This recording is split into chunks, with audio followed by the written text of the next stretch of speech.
Hey Mike, this is Jeff for Barking Madly.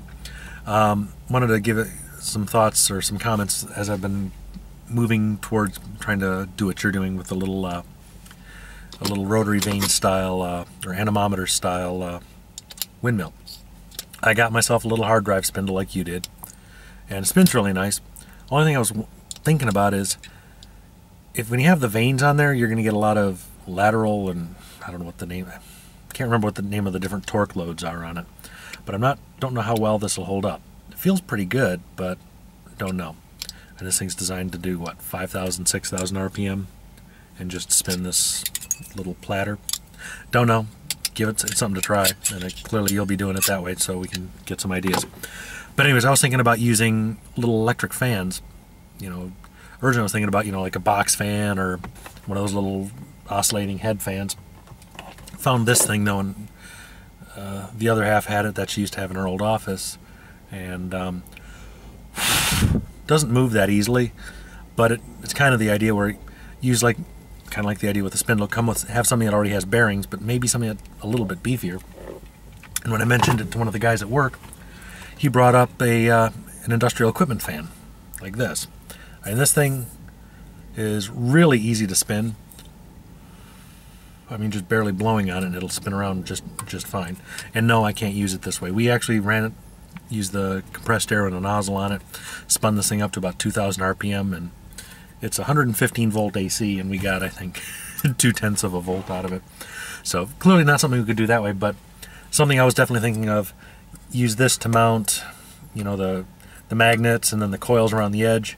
Maybe using a piece of PVC, 4-inch or 6-inch, something like that. Maybe a cardboard sonotube or something like that to get the nice cylindrical stuff.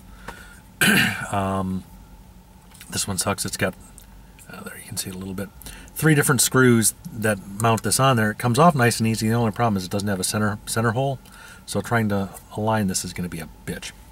But anyway, I'll figure out something to do with it. One other thing to think about is the more magnets you have on the outside, the more torque it's going to, or magnets and coils, the more torque it's going to take to rotate this thing, which means that you need to, instead of having your little anemometer cup blades or whatever you want to call it right along the center line, you have to get them further out so that as the wind blows, it has enough torque to rotate it. So you have 2 options. You can either make that arm really, really long, or you can reduce the magnets and the coils, or the strength of them, and see what happens. I think I was planning on doing 10 coils, 9 magnets, or no, 9 coils, 10 magnets. That way, one of them will always be engaged, and so it's going to be a fairly consistent. Because I don't know if you've ever seen an electric motor. Sometimes they call it cogging, C-O-G-G, like a cog. Chung, chung, chung, chung, chung. It makes it really hard if it has a really abrupt one. It gets really hard for the wind to push it. But if you have it kind of an even way all the way around, it might be a little bit easier.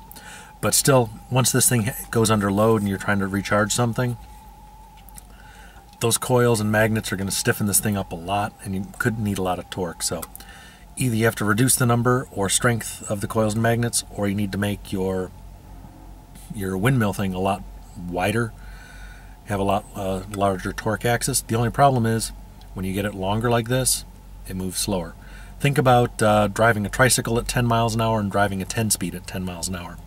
The little wheel on the tricycle is going to be spinning like a bat out of hell, and the 26, 30-inch rim on the 10-speed is just going to be loafing along there, and gives you a lot of torque, which is kind of backwards if you think about it in bicycles, but that wide rim like that will give you a lot of torque for the wind to push it. It's just not going to be going very fast.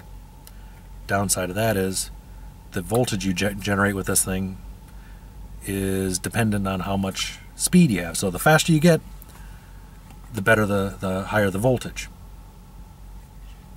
Once I get this thing put together, and I'm sure as you get yours a little bit better put together, we'll be able to figure out what's going on, what's the best way to do it, and all that stuff. But just some thoughts on it.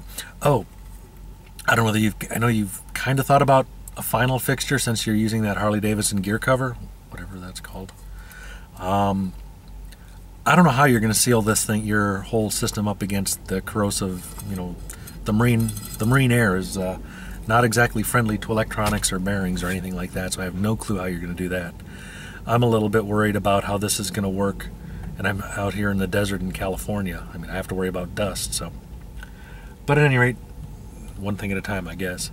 At any rate, oh, happy Fat Tuesday. Do you wish people Fat Tuesday, happy Fat Tuesday? I don't know. But it's Fat Tuesday. I had my lunch at Popeyes today. The place was an absolute madhouse. I guess everybody's trying to get their chicken or jambalaya or whatever. I don't know. Anyway, later.